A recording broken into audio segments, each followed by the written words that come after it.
સિહોર શ્રી હનુમાનધારા મંદિર ખાતે આરોગ્ય વિભાગની ત્રિમાસિક કામગીરીની સમીક્ષા બેઠક યોજાઈ હતી. માતાનું મૃત્યુ ન થાય, એક પણ માતાનું મૃત્યુ ન થાય માટે આપણે કામગીરી કરવાની. એમાંથી જોખમી માતાઓના અલગ અલગ ક્રાઇટેરિયા નક્કી કરવામાં આવ્યા છે કે જેમાં હિમોગ્લોબિન 6.5% કે એનાથી ઓછું હોય, પ્રીવિયસલી CS થયેલા હોય, BMI 17થી ઓછું હોય, પછીના 6 મહિના સુધીમાં 42 કિલો કે એનાથી ઓછું હોય, બરાબર. એ સિવાય બ્લડ પ્રેશરનો ક્રાઇટેરિયા છે, પછી પ્લેસેન્ટા પ્રીવિયા છે, બરાબર. એવા અલગ અલગ ક્રાઇટેરિયા બનાવી અને સરકાર દ્વારા જે GR કરવામાં આવેલા છે. આવી જે માતાઓ છે એની ખાસ આપણે રેગ્યુલર મુલાકાત લેવાની છે. એને કંઈ બી કોમ્પ્લિકેશન થાય તો આપણે ભાવનગર સરટી હોસ્પિટલમાં એમને રિફર કરવાના છે અને ખાસ ત્યાં જેમની ડિલિવરી થાય એમાં સારવાર મળે અને 7 દિવસ સરટી હોસ્પિટલમાં રોકાય. અથવા તો કોઈ બી જિલ્લાની જિલ્લા હોસ્પિટલ હોય, કારણ કે બોટાદ જિલ્લામાં હોય તો ત્યાંની જિલ્લા હોસ્પિટલ, અમરેલીમાં હોય તો ત્યાં, અથવા બીજા કોઈ પણ જિલ્લામાં માઇગ્રેટ થયા હોય તો ત્યાંની જિલ્લા હોસ્પિટલમાં એમને ફ્રીમાં સારવાર મળી જાય અને એક પણ માતાનું મૃત્યુ ન થાય એ માટે થઈને આપણે આ કામગીરી કરવાની છે.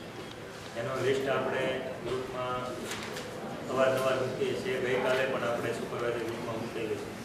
ખાસ બધા કર્મચારીઓની સૂચના છે કે તમારા વિસ્તારના જેટલા પણ અતિ જોખમી સગર્ભાનું લિસ્ટ આવેલું છે, બરાબર, તમામના પેરામીટર્સ ખાસ એકવાર વેરીફાઈ કરી લો અને જેમના પેરામીટર્સમાં કંઈ બી ભૂલ હોય અથવા તો કોઈ એવા સગર્ભા હોય કે જે આ લિસ્ટમાં ના બતાવતા હોય, ખરેખર અતિ જોખમી ક્રાઇટેરિયામાં આવતા હોય, એવી એક અરજી અમને ઓફિસમાં મોકલી આપો કે આ સગર્ભા છે એ કોઈ બી ટેકનિકલ કારણસર આપણા પોર્ટલ પર બતાવતા નથી પણ ખરેખર એને અતિ જોખમી સગર્ભાના ક્રાઇટેરિયામાં આવે છે, તો આપણે એનો સમાવેશ કરવા માટે જિલ્લામાં ફોલોઅપ લઈ અને આપણા સગર્ભાને બધી સારવાર અને સેવા મળી એના માટે આપણે કાર્યવાહી કરવાની.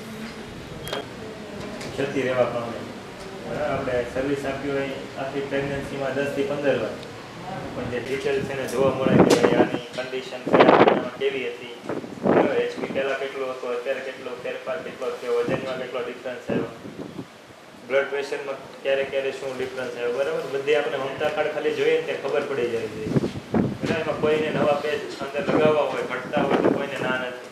ખોટા તારીખનો છે, બરાબર, એમાં એનું સુગર એટલું હતું અથવા હિમોગ્લોબિન એટલું હતું, બરાબર. આપણે કોરા પેજમાં અંદર લખી મેન્શન કરીએ અને આભા કાર્ડ બધાના ફરજિયાત હોય, બરાબર. તો આપણે ખાસ કરીને આભામાં જ એના રિપોર્ટ્સ અપલોડ કરી દઈએ તો આપણા કોઈ પણ દર્દી જાય તેને તકલીફ ના પડે.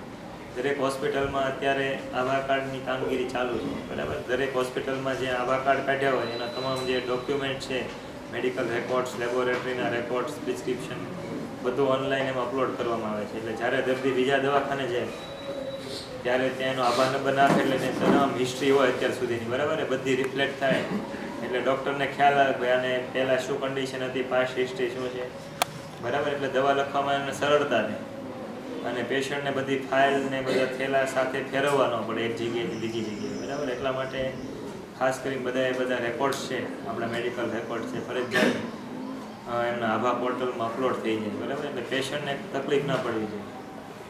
એ સિવાય આપણે આયરનની ગોળી, કેલ્શિયમની ગોળી, બરાબર, દરેક સગર્ભા બહેનો હોય, ધાત્રી માતા હોય અને આપણા જે બાળકો છે, સ્કૂલ હોય, બરાબર, તમામને આપણી ગાઈડલાઈન પ્રમાણે સમયસર મળી જાય સુનિશ્ચિત કરવાનું છે. તમામ સ્કૂલમાં આપણો જથ્થો પૂરતા પ્રમાણમાં હોય સુનિશ્ચિત કરવાનું છે.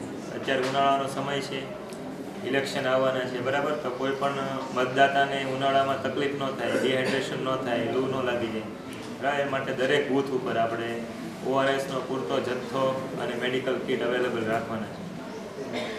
અત્યારે ગરમીનું પ્રમાણ તમને ખબર હશે બહુ વધારે છે અને હજી 2 મહિનામાં કદાચ હજી વધારે વધશે, બરાબર. એના માટે થઈ અને આપણે જે આગાહી આવતી હોય છે હવામાન ખાતાની એ આપણે આપણા ગ્રુપમાં મૂકતા જ હોઈએ છીએ, બરાબર.